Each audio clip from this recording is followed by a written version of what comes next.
Within organisations, sometimes we are given positions of authority, positions of management or leadership, or however we want to call it.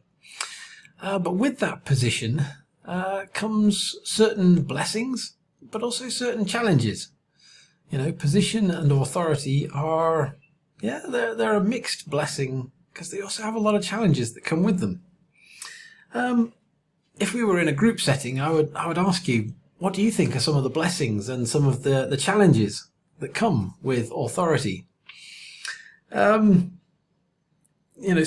our position as leaders is something which is, it's not an easy topic. Sometimes, sometimes we just long to be in that position of leadership, but when we get there, we realize it's not quite what we were expecting. Because leadership is all about the ability to influence other people, as we've already mentioned. And this thing of influencing people, well, there's different ways of doing it. And some of those ways are far more successful than others. A chap called John Maxwell, he talked about these 5 levels of influence. And he says that it starts off at the bottom with our position. We are given a position of authority.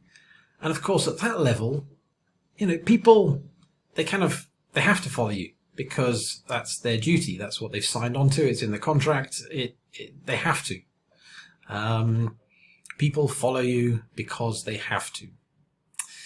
But it doesn't have to stop there. And for many people, actually, that's where it does stop, unfortunately. But it doesn't have to stop there. Because it could be that they look for a second level, which Maxwell called the permission level. And this is where people follow because they want to, not just because they have to. It's true, they do have to. That level 1 is always going to be there. But now there's this additional level 2 where people want to follow because there's a sense of relationship. It's not just about rights and, and contracts and so on. There's now a relationship where people say, I want to follow this person because I like this person. It could even be that we build upon that. We build up what Maxwell called level 3, the production level, where people start following not just because they have to or because they want to, but now they're actually seeing what you have done for the organization or for the team. And they say, that seems to work. This person seems to know what they're talking about. I want to follow them. I want to do what this person suggests. I want to copy this person. I want to follow them because of the results that they are seeing. Maybe it goes further. Maybe it comes up to level 4, where the person follows because of what you, the leader, have done for them. You have taken them with you. You have engaged them. You have empowered them. You have developed them. And they are starting to see, hey, this person actually cares for me. It's not just that they're caring about the bottom line and getting the results, but now I can see that actually I am a part of their plan. They care about me as well as caring about the results. And finally, there's what Maxwell called the pinnacle. And he said in practice, maybe only 10-20% of leaders ever get to this stage, which is where people follow you because of who you are and what you represent. They respect you deeply just simply because of who you are. You have got the position. They have to follow you. They have built a relationship with you, and so they want to follow you.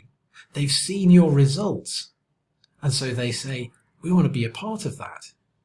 They have seen that you care for them as not just as a leader and that they are some human resource that you can use, but you actually care for them. You're seeking their development. You're seeking their betterment.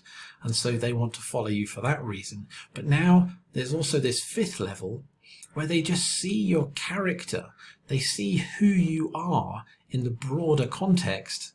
And they see this is a person worth following. Now that is something which is rarely found, in all honesty. What I'd like to do is to challenge you to think, where are you on that scale? And it's very normal that we place ourselves higher up the scale than really is the truth. But I'd like to challenge you to think, where do you fit on that scale? And what do you have to do to get to the next level up?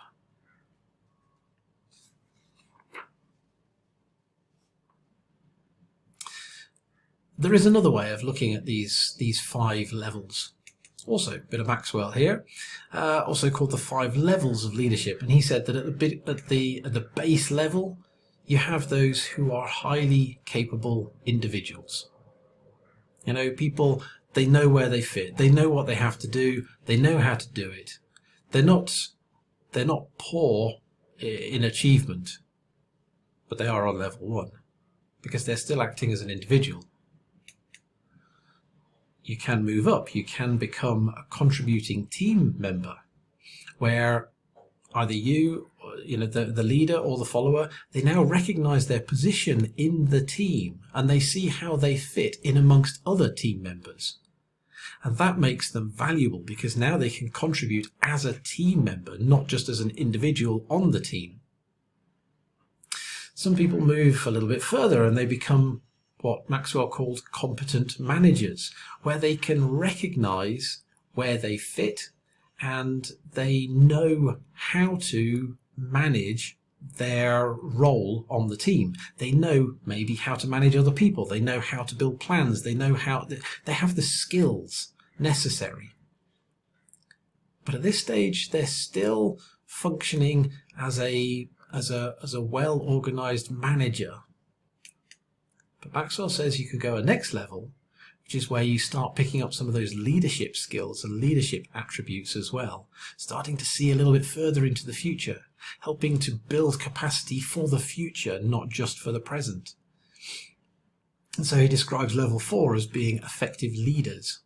And then at the top, he terms them great leaders. And he says, again, there's very few people who ever get to that level where they are doing a truly excellent job of leading.